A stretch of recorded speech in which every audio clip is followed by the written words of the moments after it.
too many smart people keep saying things like, AI is just a tool, you need to learn to use it well. That's nonsense, okay? AI is not a tool.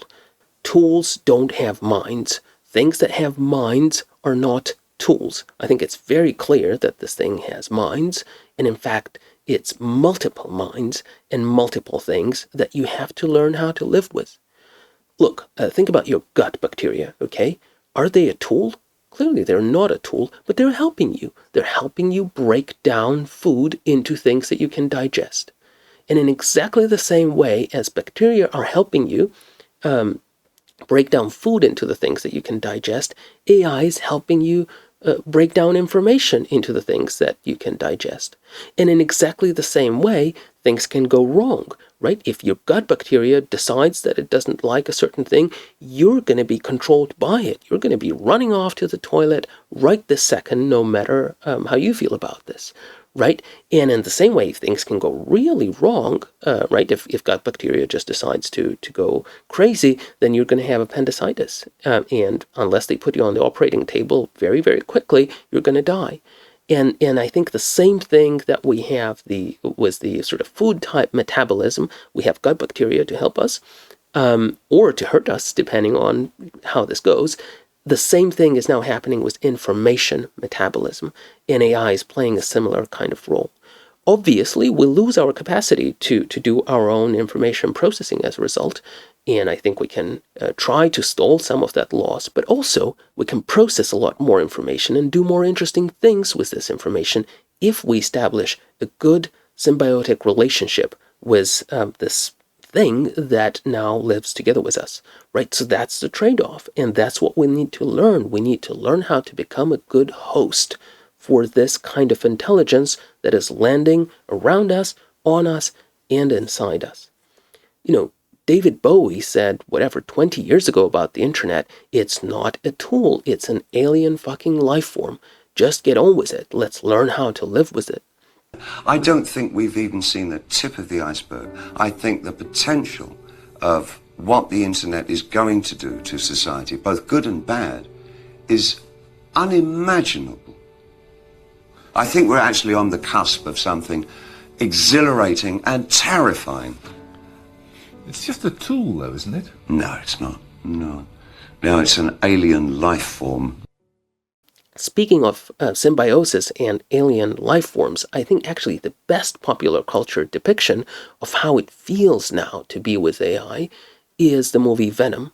So the whole point is, if you have this thing, which is either a symbiont or a parasite, depending on how you treat it, and you have some sorts of superpowers, but you also become dumb, and you have to establish a relationship with it so that it's productive for both of you. You can do 20,000 things that you could never do at the speed of light, and a lot of those things are going to be stupid. So you need to learn how to be a good host, how to communicate, how to figure out that this relationship is productive for you and for the mind that you're the host of.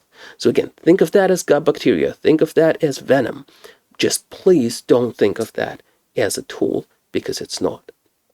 Let me illustrate this point of AIs being much more like gut bacteria, helping you with the information processing and with attention management by showing you this thing called Bouncer.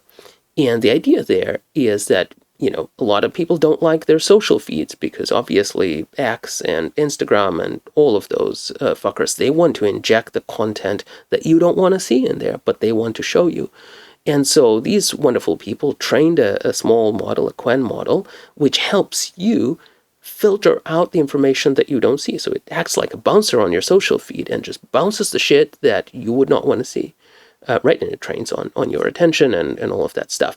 The important thing is all of a sudden you have a small enough sort of piece of information processing bacteria that is working for you, right? Because its incentives are aligned with yours.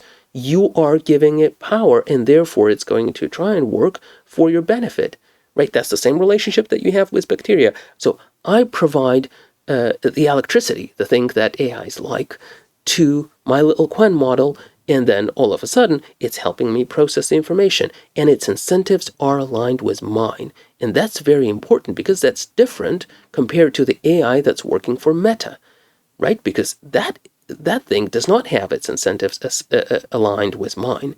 That thing's incentives are aligned with Meta's incentives, right? And so this is a very different situation where I'm going to have, I hope, a bunch of AIs doing the information processing on my behalf, but I have to take ownership of it.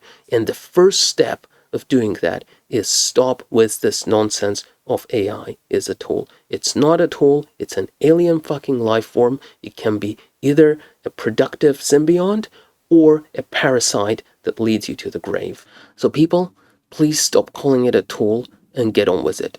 Get on with it and try to become a good host. That's really the job that we have in front of us for the coming few months and years. We need to become good hosts, individually, as a society, so that this ends up being a nice, productive, symbiotic relationship, just like the one that we have with our gut bacteria.